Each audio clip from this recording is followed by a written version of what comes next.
uyu mutwe w'inyeshyamba uracyakeneye ibiganiro na Kinshasa cyangwa ufite ingufu zo kwikorera ibintu byayo nk'uko ibintu byawo nk'uko yifuza ikavuga ati byanjye nk'uko mbishaka ngiye kubishyira mu murongo ibi biganiro bazampa bike kandi nkomeje gutya nabona byinshi. Ikibazo kugaragara cyo M23 ndeka mvuge wenda mbivuge mu buryo Perezida Tshisekedi yayeretse agasuzuguro gakabije, yarayisuzuguye cyane. Ari nayo mpamvu ubona mu ibyo biganiro yagiye ayima amahirwe yo kuzamo akayikorera ibyo nakwita akayiryaho, yagiye ayiryaho mu yandi magambo bikayituma nayo kwavansa kwayo kuba aggressed kubera izo mpamvu ko irabibona igihe cyose yatangiye kuvugira ngo ujye mu biganiro ihezwa nabo ntago ari abana. Rero icyo kintu kiri mu byayigumuye cyane, cyayeretse ko igomba gukora cyane kugira ngo izabashe kugera ku burenganzira bwayo uko njye mbibona. Gishobora gushoboka ko aka kanya ntabwo urugamba ruri buze gukomeza uko mbibona, urugamba ruraza kugira aho rurangirira. Noneho kubera ko buriya Perezida Kabila afite abasirikare benshi bamwumva, haraza kuba nk'umusirikare umwe gusuza gufata umwanzuro akabwira abandi basirikare mu bindi bice bakayamanika. Nibyo navugaga ejo, nimba atari ejo bundi mubwira nti nyamara uraza kubona Kinshasa habaye ibintu bijya kumera nka za trouble, bagita trouble mu Gifaransa cyangwa se mu Kinyarwanda bakabyita ibintu by'akaduruvayo gatewe n'abaturage, gashobora kuza guha pressure Perezida Tshisekedi akaba yakwegura. Imbonerakure zishe abarundi benshi kugira ngo ziproteje inyungu za Generali Peter. Noneho Peter ho yaratsinze iriya manda yiriye ku gatuza, uzi ko yayiriye ngira ngo atasohotse no mu gihugu. Kubw'amahirwe make imanda irangiye, amaze amatura yanarangiye, afashe uriya mugabo amaze kumushyiraho ahita apfa. Bamwe bavuga ko yazize covid, abandi ntabwo bavuga ibyo yazi ntawe bizi, ariko benshi bavuga covid, simbizi sinari mpari. Ariko uwo yasizeho ndamuhaye briefing, ubona ko mu byo avuga ko abantu mu Rwanda rucumbikiye bakoze kudeta bashaka gurika nkuru nziza n'ibiki, ariko sintekereza ko uru rwakabaye urwango yagashingiyeho, kuko ntabwo ari we bari bagiye guhirika. Uwo bari bagiye guhirika nta kinahari kandi banamuhiritse, yarinze afata abakurikiranye. So gushaka rero urwitwazo rwo kuvuga ngo yanga u Rwanda ni ibintu bimuri mu maraso ye, ariko nabivuga kuko nta kindi kintu kidasanzwe wavuga barapfuye n'u Rwanda. Byaba bishingiye ku moko, kubona ko ibintu iyi politike aba ari politike umukuru w'igihugu yasobanuriye, ni politike iri primitive, politike yo ya kera ishingiye ku moko. Ubona ibintu byaba hari aho bishingiye bihurira n'amoko. Nabyo birashoboka cyane cyane ko twebwe mu Rwanda urabona ko tugeze ku rwego rwo kuva mu moko turi abanyarwanda, ariko bo bakaba bakibirimo, baracyari muri Hutu Tutsi. Ariko burya n'ibintu by'amoko, burya gihe nagize amahirwe kujya mu bihugu bitandukanye, burya bakuye ngo amoko y'igihugu. Ubundi ndabikunda utangiye kutubwira experience yawe. Amoko y'igihugu buriya mu Rwanda no mu Burundi ntabwo ari propaganda, ntabwo kuhaba. Ntawe wahageze nsobanurira. Ukureba ku isura ukaravuga ngo inosa ngo kuko ngo afite izuru rimeze gutya ngo ni umukigo ushaka kunyibeshyaho.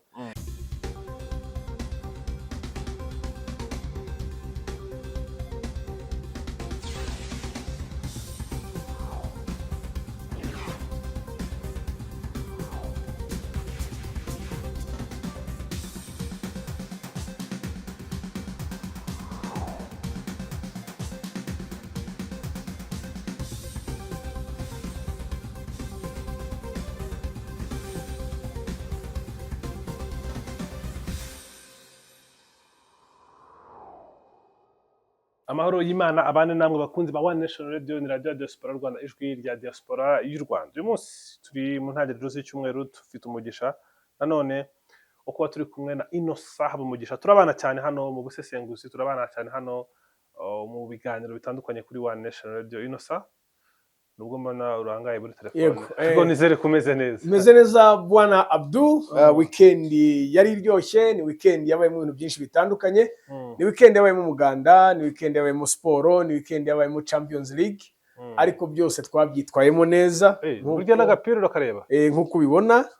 Rero ndabwira abakunzi ba One Nation Radio ko Kigali tumeze neza, nta muntu umeze neza nkatwe ku isi, cyane ko twiteze kongera kubona Kigali yacu iryoshye nyuma yaho turi kubona ko leta yacu iri gutunganya ibishanga kugira ngo tugire Kigali isa neza, Kigali iryoheye amaso. Ariko hazaba haryoshye, nje ndahabona mu gishushanyo mbonera ko ibi bishanga turuka kuri iki ngiki kirimo nyine ubusitani cya Nyandungu Nyandungu cyo kimeze nk'aho kirangiye yego ariko bazakizana n'aha ngaha za Paris bahakore noneho bambuke bari gutangira gukora already iki gishanga cyo kwa Gitwaza n'aha ngaha kiriya cyo kiri hafi kurangira mu Gakinjiro oya hera kuri iki cyaha ngaha kwa Gitwaza kino cya hano Rwandex cya Rwandex Yego. no mu gishanga cy'inganda yego noneho wongera usubira inyuma zahitexirwa no mu Gakinjiro Kimanuka. wanaturutse hano kuri golf yego bikaza bigahora ku Kinamba kikamanuka Nyabugogo kigenda mu Gasyata urumva iyo Kigali yacu kunza Kigali imeze zabiryoshye pe dushimira abayobozi bacu batahwema gutekereza ko tugomba kubaheza oya ubuyobozi bwo barakora pe Yego. nuko wenda hari biba bitari ku murongo neza nk'ibindi bihugu byose biracyafite ibyo duhanganye nabyo ariko mu ijambo ry'icyongereza so far so good yes dukunze kuganira cyane tukibanda cyane ku biri mu karere kuko umusesenguzi wacu w'amakuru yo mu karere nubwo tuba tunyuze abona mu minsi iri imbere nibyo mu Rwanda tukabisesengura ariko mu karere haba hari amakuru menshi aba ari ingingo zitandukanye zo kuganiraho mu karere wari utangiye utubwira ibya weekend buryo harimo amakuru menshi bya Champions League mu karere bimeze bite M23 Burundi Tanzania igihugu cya Repubulika ya Demokarasi ya Kongo nacyo kirebwa cyane n'intambara kuri ubu ngubu iki cyumweru gitangiye bimeze bite amakuru ahari nayahe twabonye duhungire he ari Qatar ari Qatar yagiye kuganira na Minisitiri w'Ububanyi n'Amahanga baganira byinshi banaganira no ku bijyanye n'umubano u Rwanda na Qatar banashimangira cyane ku bibazo byo mu karere no kubyakemukira mu biganiro ndikusa nk'uhuriza hamwe ibintu byose kugira ngo tuze kubyinjiramo neza kuri ubu ngubu urebye amafora hari mbere yo kutugira mu makuru hari icyizere ubona cyo ko ibi bintu byakemuka mu buryo abategetsi bakure bari kubivuga bikemukiye mu mahoro hatavuza amasasu menshi nk'ari kuvuga muri iyi minsi iby'amahoro kuri jyewe uburyo twabikemura mu mahoro ndi kubibona nk'ibintu biza kugorana cyane impamvu ugenda ivuga ko biza kugorana cyane buriya leta ya Kinshasa wabonye ko yari imeze nk'iyagiye ifata agaferi n'akariro ku bijyanye n'ibiganiro ntibyumve neza ariko noneho ubu ngubu ndatekereza ntashidikanya ko ubu noneho aribwo igiye kutabyumva neza nyuma y'uko iboneye ko perezida Kabila ageze muri M23 kandi noneho kuba yageze muri M23 buriya tujye dusasa inzobe ntabwo yahagiye avuye mu ishyamba yahavuye hari ibindi bihugu yagiye anyuramo kugeza ageze i Goma urumva rero perezida Tshisekedi kuba yazavuga ngo agiye kwicara ku meza n'igihugu icyo ari cyo cyose sinzi ko ari igihugu azongera kwizera kuko azavuga ati se turaganira amahoro mugaha inzira umuntu utambuka sinzi ngo ni ikihe gihugu cyamuhaye inzira ariko uteye metero za kagoma zawe zikwereka ko iyo uteye metero biba bigaragara kereka umuntu wenda utabasha kureba nose uteye metero ukareba ukavuga uti nta ndege igwa i Goma kandi Kabila si umuntu wakora urwo rugendo rwose kandi Kabila nta modokari igwa i Goma nta ndege igwa i Goma ikirere kirafunze cya M23 ikindi cya kabiri nta modokari yaturuka cyangwa nta ndege yaturuka i Kinshasa ngo tuvuge ngo yavuye i Kinshasa cyangwa yavuye i Kisangani nta ndege iva i Kisangani nta n'imodokari iva i Kisangani nta modokari iva Bukavu nta n'indege iva Bukavu kandi aho duherukira perezida Kabila yabarizwaga mu gihugu cya Afurika y'Epfo urumva kuva muri South Africa bisaba indege indege nayo iri commercial cyangwa private jet Kabila n'umukiriya nayo yaje na private jet iyo private jet ntabwo yaguye i Goma hari ahantu habiri ishobora kuba yaraguye ariko nyihangane simpavuge impungure ziragoye kuzekenya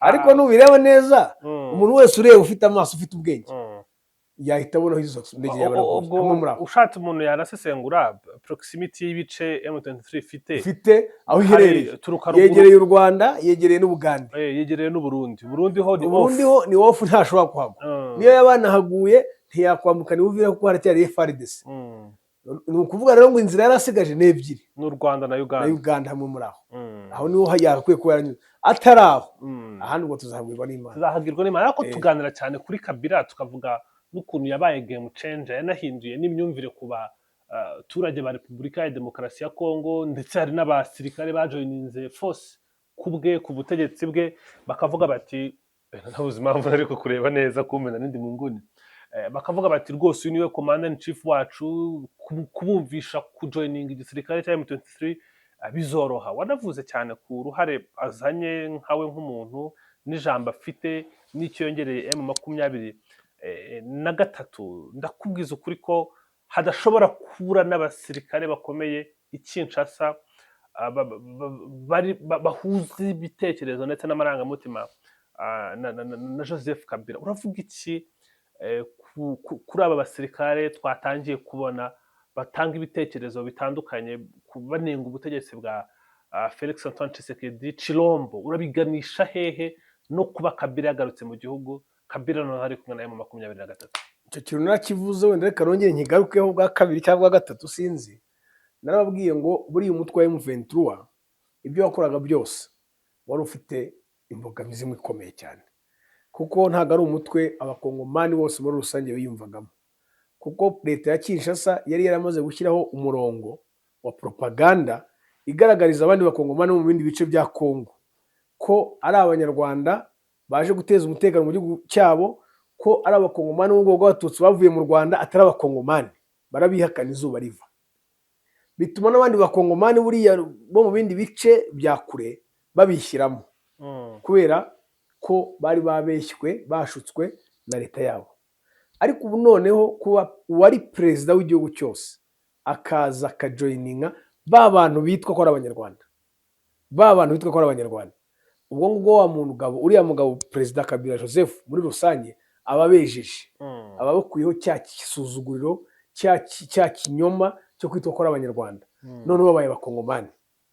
Bivuze ngo kuza kwe biratuma n'undi mukongomani uri Lubumbashi, uri Kasai, uri Uvira, uri Kisangani, uri Masisi, uri Bunagana, uri Bunia, Umuruba cyangwa Umundandi, Umufurero, Umubembe, Umuvira n'abariya bose b'i Kinshasa, noneho bashobora kwibonamo M23 kuko irimo Colonel Nanga, irimo Kabila wabaye perezida by'umwihariko, bakaba bajoyininga.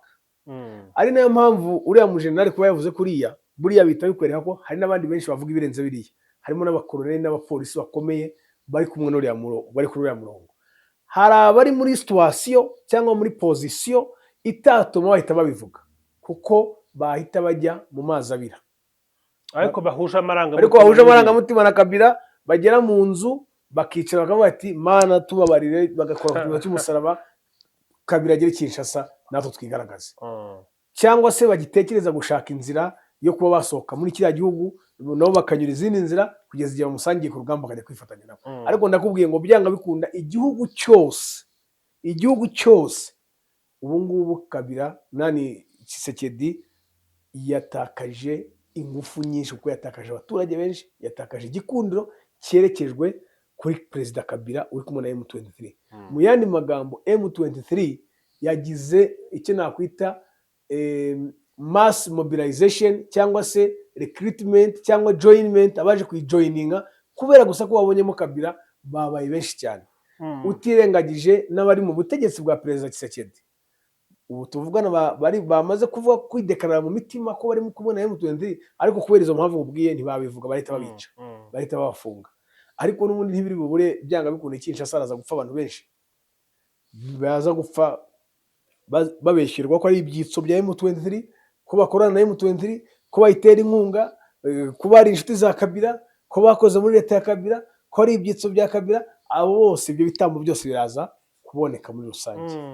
Ariko M23 kuva irarwana igafata agace, ati nyamara muze tujye mu biganiro, yafata kandi nyamara natwe mudushyire mu biganiro, yafata kandi natwe mudushyire mu biganiro. Bagenda kwigura intwaro muri 2021, bari babakumiriye mu biganiro bya hehe bya Nairobi, batumiye imitwe yose M23 bayireka, yerekanaga ko ishaka ibiganiro kugira ngo yumvikanishe impamvu zayo. Iyo yisesenguye ukareba ingufu imaze kubona na support imaze kugira, uyu mutwe w'inyeshyamba uracyakeneye ibiganiro na Kinshasa, cyangwa ufite ingufu zo kwikorera ibintu byayo nk'uko yifuza, ikavuga ati byanye nuko mbishaka, ngiye kubishyira mu murongo, ibi biganiro bazampa bike kandi nkomeje gutya nabona byinshi. Ikibazo kugaragara cyo M23 ndeka mvuge wenda mbivuge mu buryo perezida Tshisekedi yayeretse agasuzuguro gakabishe, yarayisuzuguye cyane. Ari nayo mpamvu ubona mu ibyo biganiro yagiye ayima amahirwe yo kuzamo, akayikorera ibyo nakwita akayiryaho, yagiye ayiryaho mu yandi magambo, bikayituma nayo kwavansa kwayo kuba aggressed kubera izo mpamvu, ko irabibona igihe cyose yatangiye kuvugira ngo ujye mu biganiro ihezwa, nabo ntabwo ari abana. Mm. Rero icyo kintu kiri mu byayigumuye cyane, cyayeretse ko igomba gukora cyane kugira ngo izabashe kugera ku burenganzira bwayo, niko njye mbibona. cyane icyo kirumvikana. Hanyuma tukivuga kuri ibyo bya Kinshasa n'abo basirikare batangiye gutanga ibitekerezo bikomeye, dushushanyirize senariyo ishoboka, kuko hari abantu bavuga bati bashobora kuza bakongera umusada, abasirikare bari inyuma bakadivensinga mpaka Kinshasa, bashobora no kurema gahunda bakabikorera inyuma, leta igahirikirwa i Kinshasa nta maraso menshi amenetse. Muri ibyo bibiri ni ikihe gishoboka? Hanyuma muri ibyo bibiri cyashoboka cyakorwa gite? Igishobora gushoboka ko aka kanya ntabwo urugamba ruri buze gukomeza, uko mbibona urugamba ruraza kugira aho rurangirira. Noneho kubera ko buriya Perezida Kabila afite abasirikare benshi bamwumva, haraza kubaho umusirikare umwe gusa uza gufata umwanzuro akabwira abandi basirikare mu bindi bice bakayamanika cyangwa bakarwana noneho direkite na Tshisekedi. Nibyo navugaga ejo, nimba atari ejo bundi mubwira nti nyamara uraza kubona Kinshasa habaye ibintu bijya kumera nka za trouble, bagita trouble mu gifaransa cyangwa se mu kinyarwanda bakabyita ibintu by'akaduruvayo gatewe n'abaturage, gashobora kuza guha pressure Perezida Tshisekedi akaba yakwegura, kubera yuko abaturage bamaze kubona ko Perezida Kabila arahari.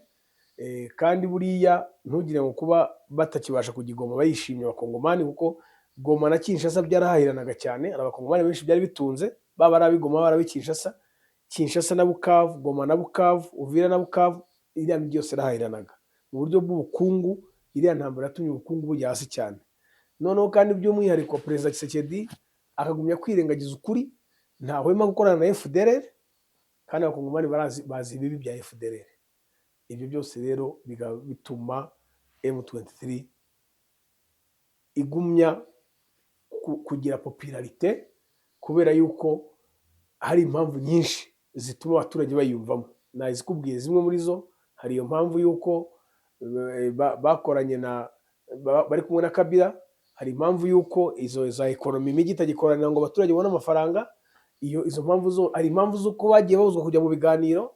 Izo mpamvu zose nizagiye zigarura igikundiro kuri M23, ariko by'umwihariko aho ifashe igaha agaciro abaturage b'abakongomani hasanze, ikabaha umutekano. Kari agaciro y'abaturage rero niho gaciro ka mbere nakubwira ngo kayigarura igikundiro kirenze ibindi byose imbere y'abaturage ba Kongo. Hanyuma ugira inama Tshisekedi nk'ubu ngubu muhuye, icyaba cyiza ni ikihe ku buryo ibyaba byose byatuma aramira legacy ye? Kuko ndakubwiza ukuri, yaramutse yihagazeho akarwana agatsinda igitutu cya Kabila na M23, yazandikwa mu bitabo byo muri Repubulika ya Demokarasi ya Kongo. Ariko nanone biramutse bigenze nabi akaba yanahasiga n'ubuzima, yaba agiye nk'umuperezida utafite ikintu gikomeye cyane yagejeje kuri Repubulika ya Demokarasi ya Kongo. Icyaba cyiza kuri Tshisekedi ni iki? Duhuye twicarana nuko nashyiraho leta y'inzubacyuho, nkegura ku buyobozi nk'umukuru w'igihugu, nkayamanika, nkabasigira ibyabo, nkajya gushaka igihugu kiri bunyakire, ntabwo igihugu cy'inshuti ntibishoboka. Nkagenda nkicarayo n'umuryango wanjye nkituriza, ubundi ibya Kongo nkajya mbikurikirana kuri One Nation Radio no sari kubisobanura.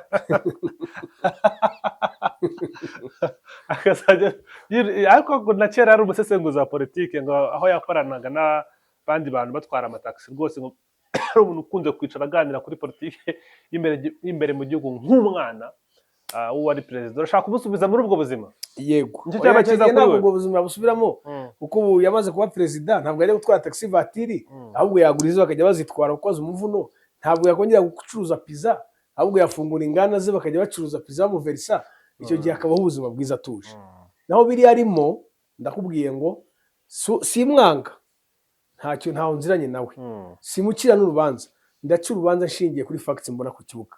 Facts ya mbere mbona hano ni uko kuva bava Bunagana kurinda bageze barenze za Kamanyoro, nta namwe yari yagaragaza, abasirikare bari bagaragaza braveness yo kuvuga ngo bagiye kurwana umufererizo wenda basubiza inyuma inyeshyamba za M23. Inyeshyamba za M23 zigenda nk'izisanga mu rugo, zifata ahantu uko ziboneye.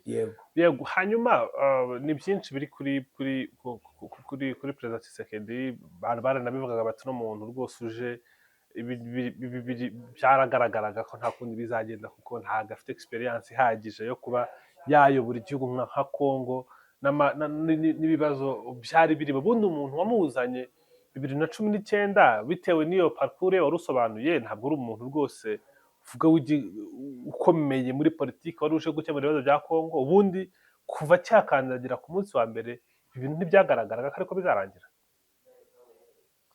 iya ntabwo twavuga ngo byaragaragaraga, kuko urabona ko uzi ko mbere ko perezida we yari depite, Yego. yabanje kuba depite, kandi yasimbuye umuntu igihugu nta ntambara gifite, kandi bahererekanya ububasha, power handing over, imbere y'isi, imbere y'abakongomani, imbere y'abanyamahanga bari bahitabiriye n'abakuru b'ibihugu batandukanye benshi, hari haje n'abakuru b'ibihugu benshi mu matora mu gikorwa cyangwa mu muhango w'amateka mu gihugu cya Congo. Biriya ntibyigeze bibaho. Uko yagiyeho siko agiye kuvaho, yagiyeho arahiye, agiye kuvaho yiruka. Urumva rero ajyaho sintekereza ko ibi twabibona, kuko yagiyeho situation ari karume, nubwo wenda hari imitwe yitwaje intwaro yari yarahazengereje, ariko iriya mitwe yitwaje intwaro yari yibereho yiyesahurira, yigira ite, itajya gutera ibitero byo kurwana. Rero byo ntabwo twabibona, kuko yagiyeho, wabonye ko yaje no mu Rwanda, n'umudamu we akaza mu Rwanda yari aryoshye, indege y'u Rwanda ijya i Kinshasa nta kibazo. Yanatangiye neza rwose, ubona afite gahunda yo kubana n'ibihugu bituranye, u Rwanda yewe no mu bahuza ibibazo bya Uganda. Yarajijisha kuko yarabiye. None se ninde wamubwiye ko FDL ihari cyangwa ninde wayimuhamagariye?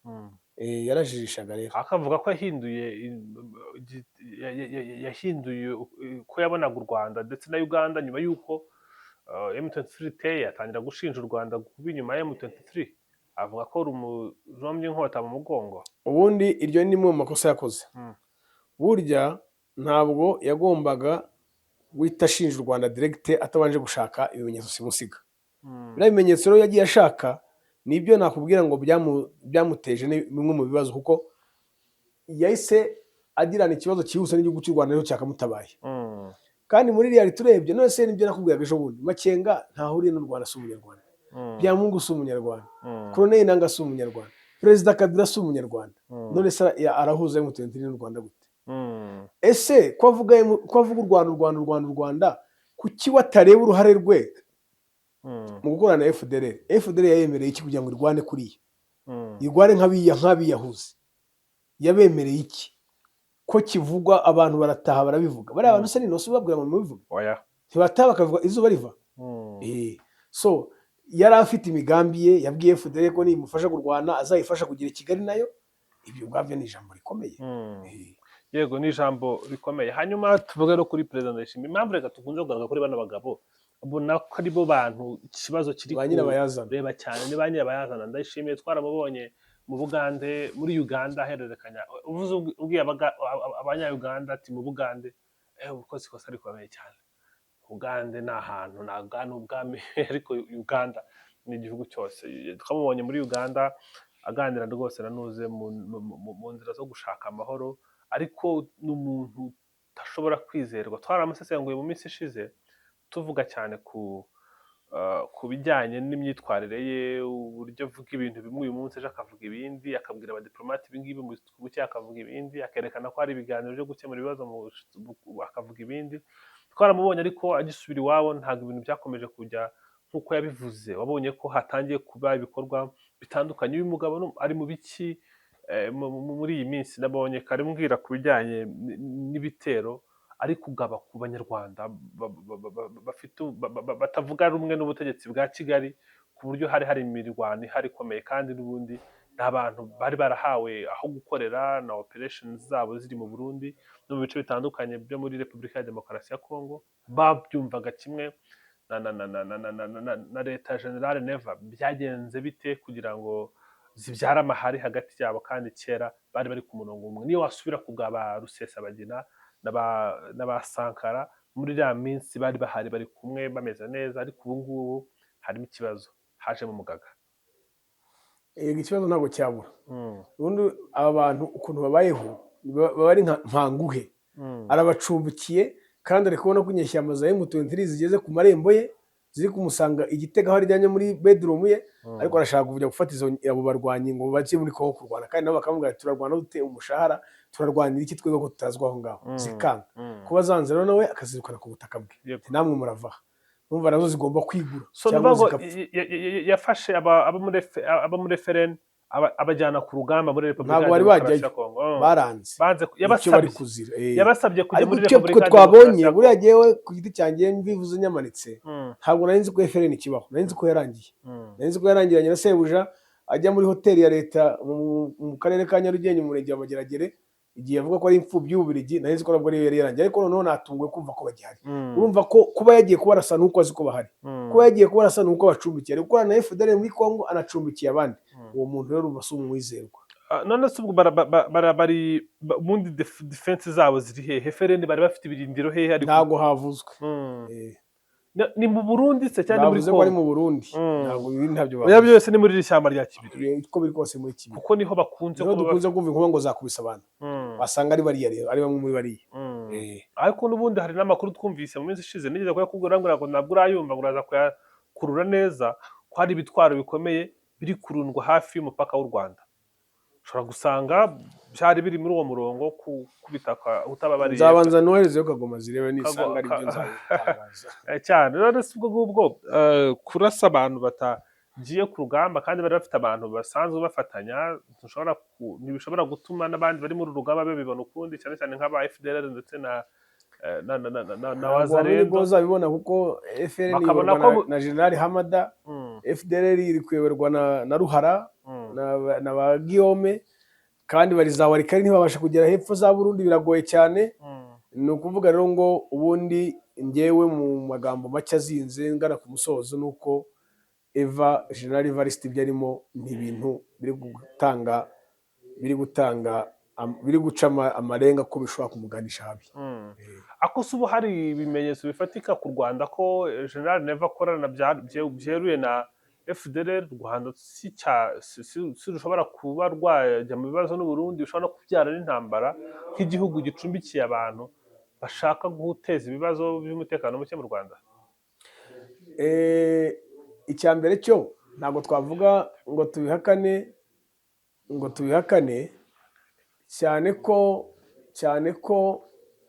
cyane ko iyo urebye neza hari ibimenyetso bimwe na bimwe twashingiraho tuvuga ko General Neva akorana n'abantu bashaka guhirika ubutegetsi bw'u Rwanda. Ikimenyetso cya mbere, iyo urebye ingabo zari ziri mu burasirazuba bwa Kongo, muri Eastern Congo mu gihe cyashize, mu mwaka ushize, zarwanaga alongside abarwanyi bo muri FDLR, abagaba bakuru bazo b'izo ngabo bakorana bya hafi na hafi na General Omega, bari kumwe ku rugamba, bari kumwe na Gakorere ku rugamba, bari kumwe na Peter Kirumwami ku rugamba. Ibyo ubwabyo ntabwo wambwira ngo bari abajenerali bari barigoma icyo gihe, cyangwa za Mubambiro cyangwa za Masisi bararaga badatanze ripoti i Bujumbura. Ntabwo wambwira ngo bari abajenerali ntabwo batanga ripoti i Kinshasa. Kinshasa umugaba mukuru w'ingabo ntabwo ashobora kumara iminsi ibiri atavugayo n'umugaba mukuru w'ingabo z'u Burundi, kandi hari ingabo zabo ziri gutanga umusada muri Kongo ku rugamba. Kandi iyo batanze uwo musada hagomba kuba harimo well detailed report y'uko ibintu bihagaze, ntabwo waburamo ijambo FDLR n'umumaro iri kumara kuri urwo rugamba. So Neva rero aho yicaye arabizi neza bidashidikanywaho ko ingabo ze zikorana na FDLR ku rugamba muri Kongo. Icyo rero ni indication itwereka yuko abizi neza ko hari uruhare afitanye mu gukorana n'imitwe ishaka guhungabanya umutekano mu Rwanda. Nshingiye kuri icyo gihe nta kindi nashingira. Ariko nicyo mbona umugaga afitiye u Rwanda ni uwuhe? Ko twamubonye mu mvugo dusobanura ko rwose bagiye kubana neza n'u Rwanda, ko hari abavukanyi, ko bagomba gukemura ibibazo bihari. Nyuma y'uko asimbuye bamwita nde? Peter Nkurunziza yumvikanye, avuga neza, avuga ko agiye gushaka ibisubizo. Nubwo yego muri za covid twumvishe abarundi basenga bavuga bati twebwe nta covid yatugezeho, ataba mu Rwanda yabagezeho. Nyinjirira muri icyo kibazo twumve, ni iki kintu ufite ku Rwanda cyihariye gituma agira urwangije u Rwanda? Urwango afitiye u Rwanda sinakubwira ngo rushingira kuki mu by'ukuri. Gusa uwo yamusimbuye mbere yarabanye neza n'igihugu cy'u Rwanda, yajyaga anasura u Rwanda na nyakubahwa perezida wacu akajyayo. Nyuma ashaka kurya manda ku ngufu ayibye abarundi, murabizi byabaye, abarundi benshi bakanagwa, hakaza abo bitaga mba ari imbonerakure cyangwa imboneragutabara, imbonerakure zishe abarundi benshi kugira ngo ziporoteje inyungu za generali Peter. Noneho Peter ho yaratsinze iriya manda yiriye ku gatuza, uzi ko yayiriye ngira ngo atasohotse no mu gihugu. Ku bw'amahirwe make ye imanda irangiye, amaze amatora yanarangiye, afashe uriya mugabo amaze kumushyiraho ahita apfa. Bamwe bavuga ko yazize covid, abandi ntabwo bavuga ibyo yazi, ntawe ubizi, ariko benshi bavuga covid, simbizi sinari mpari. Ariko uwo yasizeho namuhaye briefing, ubona ko mu byo avuga ko ari abantu mu Rwanda rucumbikiye bakoze kudeta bashaka guhirika nkuru nziza n'ibiki, ariko sintekereza ko uru rwakabaye urwango yagashingiyeho, kuko ntabwo ari we bari bagiye guhirika.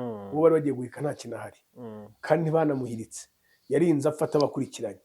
So gushaka rero urwitwazo rwo kuvuga ngo yanga u Rwanda ni ibintu bimurimo mu maraso ye, ariko nabivuga kuko nta kindi kintu kidasanzwe wavuga barapfuye n'u Rwanda. Byaba bishingiye ku moko, kubona ko ibintu iyi politike aba ari politike umukuru w'igihugu yasobanuye, ni politike iri primitive, politike yo ya kera ishingiye ku moko. Ubona ibintu byaba hari aho bihurira n'amoko?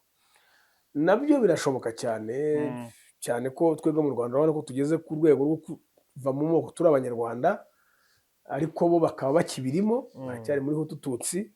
Ariko burya n'ibintu by'amoko, burya gihe nagize amahirwe kujya mu bihugu bitandukanye, burya bakubwiye ngo amoko y'igihugu, ubundi ndabikunda utangiye kutubwira experience yawe. Amoko y'igihugu buriya mu Rwanda no mu Burundi ntabwo ari propaganda, ntabwo kuhaba. Nkawe wahageze nsobanurira. Ukureba ku isura, ukaravuga ngo Innocent ngo kuko ngo afite izuru rimeze gutya ngo ni umuki gutya, ushaka kunyibeshyaho. Kenshi abantu bananyibeshyaho jewe. Ariko noneho nujya Zambia, iyo bakubwiye ngo hari amoko 78, hari ikiyatandukanya koko n'indimi 74. No kuvuga ngo ubwoko n'ururimi rwabo n'umuco warwo. Nujya Bugande the same thing, nujya Zimbabwe the same thing. Nujya Zimbabwe urahasanga wenda tuvuge Abashona bavuga Igishona, uhasange abandi ubwoko bavuga ikindi cyo n'ubwoko. Nuzamuka Zambia urahasanga Abatonga ubwoko bavuga Igitonga, urahasanga Ababemba bavuga Ikibemba, urahasanga Abanyanja bavuga Ikinyanja. Muri Bwanji turi Bwino, nicyo kivugwa mu murwa mukuru aho Abanyarwanda benshi. Ababemba nibo bavuga muri Shani Mukwayi turi Bwino. Urajya muri Western Province yaho ubwo ni uburengerazuba, urahasanga abo bita Abarozi bavuga Ikirozi, Mutozi Cwani hande Mutozi Cwani ensha. Uzamuka ajya ku Mawa Eastern Province, urahasanga abo bita Abangoni bavuga Ikingoni. Nuzamuka ukajya North Western hari inkambi y'impunzi nini, urahasanga abo bita Abakawundi bavuga Ikikawundi. Urumva n'ubwoko n'ikirimi, ubwoko n'ikirimi n'umuco, traditional culture zabo. Naho nuza mu Rwanda twese turavuga Ikinyarwanda, traditional culture yacu ni imwe. Iyo tugiye gusaba no gukwa biba ari bimwe, iyo tugiye gufata irembo ni bimwe, ni imico yacu ni imwe. Niyo mpamvu twese tuba turi n'Abanyarwanda muri rusange, nta kuvuga ngo ubu bwoko cyangwa ubu ngubu. Ubundi ibihugu bigira amoko, buri bwoko bavuga ikintu cyabwo, niho dutandukaniye nabo. Ni semu n'Abarundi nabo ni abantu bamwe bavuga ikirimi kimwe, umuco n'umwe, ururimi ni rumwe. Ntabwo rero wavuga ngo harimo amoko, hahita automatique muhitamo Abanyarwanda mwese. Aribyo n'igihugu cyacu uyu munsi nayo politike, leta y'ubumwe, leta nziza yazanye nyuma ya leta mbi yari iriho, yari yarazanye amacakubiri n'urwango mu Banyarwanda n'umwiryane. Aribyo byatujyanye habi, bikagera igihugu cyacu mu muco n'ibindi, bikavamo na jenoside yakorewe Abatutsi kubera ubuyobozi witwagize ku Perezida Habyarimana. Cyane no sareka dusoze. Mu gusoza ibintu urabona ko bifite ibibazo bikomeye cyane, harakiri kuza amakimbirane, ahoraho ajyanye n'ibihugu nuko bihagaze n'ibibazo bindi bitandukanye. Kuko at the end of the day Abanyarwanda n'Abarundi n'abavandimwe, biraraza kurangira Abakongomani n'Abanyarwanda barahura cyane, bakasabana, bagasangira. Niki kintu cyakorwa ibintu bikarangira once for all, ku buryo abantu bakomeza kubana, ibihugu bigahahirana, tukanaterana imbere, duhoze muri ibi ngibi. N'ubundi tuba turi gushimisha abayera bavuga bati n'ubundi ntibazabona umwanya wo gukora ya divide and rule yacu cyakora, baracyahanganye kandi nibyo baba bashaka. Ntabwo tuba dushimisha abera ko babikora babishaka. Icyakorwa nanjye sinkizi, kiragoye cyane, kirenze n'ibitekerezo byanjye, kuko ni ibintu bimaze imyaka myinshi. Ni ibintu bimaze imyaka myinshi, ubwo hasigaye no kubiharira abayobozi bacu nibo bazabiha umurongo. Urakoze cyane. Sawa, urakoze cyane. Asante sana.